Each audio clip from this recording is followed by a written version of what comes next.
So I thought I would take a break from that project because I did get a lot of different project ideas all at once at like 3 o'clock last night. So I thought that I would try and make one. There's no reason for me to stop doing this project, but I thought that I would sew something today. So in the past, I've made this tie top out of silk, and I really like that top even still to this day, but I do want to do something else. I think I'm going to adapt it. I don't want it to tie in the front. I actually want it to be longer, and then I want to be able to tie strings around a few times so that it closes. Still plunging neckline, still like a wrap top style, short sleeves, sheer fabric with a nude lining underneath. I have a lot of this fabric, which I truly don't even know how much I purchased. I made a whole summer tunic out of this, and I still have, I would say, roughly 1.5 yards of fabric still left over of this, but I don't remember buying that much fabric. I don't even know what I had originally planned to use this for. But since I have so much, I have 2 ideas for projects for it. So I think I'm going to do the first one today and just take a break from this. So basically, I'm just going to sketch it out real quick and then get started on my pattern.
So yesterday was spent on pattern making, and I actually got a pretty good amount of it done. The part that I'm not really looking forward to as much is cutting out the actual pieces because it's such a lightweight fabric. I already know it's going to shift around on me so much. However, I did organize my sewing space a little bit better. I had all of my fabric in bags, and I didn't really like the way that it was set up. So I moved it around, and actually like the way it looks a lot better. At least it's more clean and organized, and it's in like nicer buckets, not just like giant ass smooth bags. And then whatever can't fit here or that I don't immediately use pretty often, I put in bags organized in my closet. I have a lot of like shit to get rid of in there too, but once I do, then I can actually get like nice storage bins for the fabrics. Let me show you how this looks now. Obviously still not perfect, but I have my like immediate stuff in here. I have my sewing box, measuring tape, regular tape, swatches, cords and stuff. This is like everything that I use all of the time. Still carrying my rolls and lights and some additional. These are more clothes. I don't think any of these are really fabrics. These are clothes that I want to rework. I have this bin, which has threads, elastics, horsehair, zippers, just, you know, notions and things, rulers. Back here I have my swatch binder, my fabric workbook, different books for sewing and fashion. I put my pencils and my scissors up there, and my fabrics are down here. Basically any fabrics that I will most likely be using in the near future are all right here, and then more binders and my swatch book. And that's how organized I am now. So that's out of the way. I think I'm just going to finish patterning today because I still have to do sleeves, and I should be able to start sewing.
I cut and slashed my bodice piece before cutting out the lining piece, which means I'm basically going to have to undo all of this work to get my lining piece the right size, because the lining piece is not going to be gathered, only the outer piece is. So that is how this is going. So it is the next day and I have all of my pattern pieces cut out. I have 2 sleeve pieces, I have a back bodice piece, and then I have 2 front bodice pieces in the fashion fabric, and then 2 front bodice pieces in the lining fabric. Now that that is all done, I can start sew.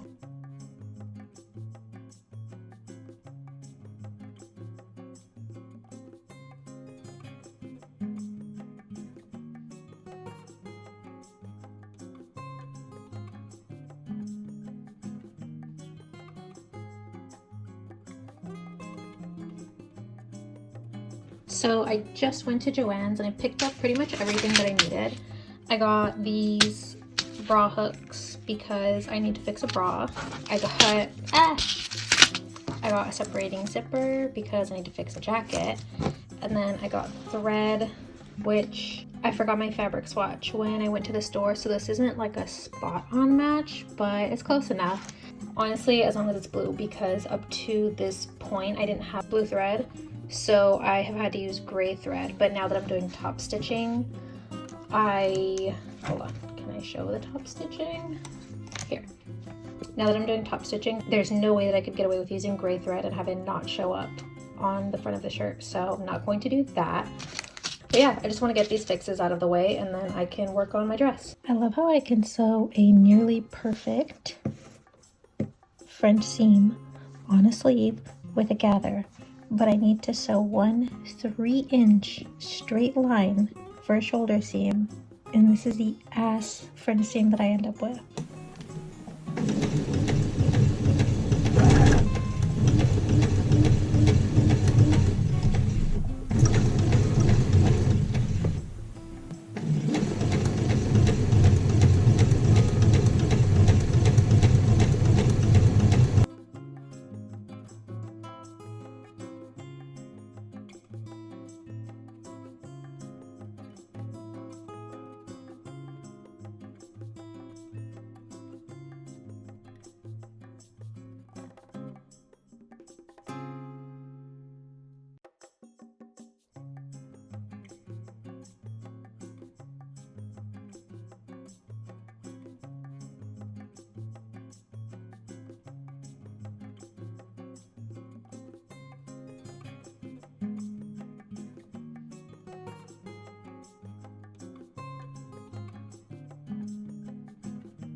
It's done.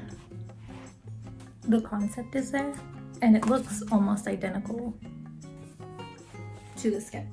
But honestly, this fabric was such a struggle. I am pretty proud of it though.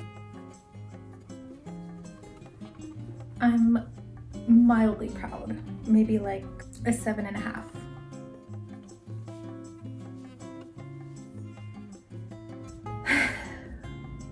Yeah, I'm never doing this again.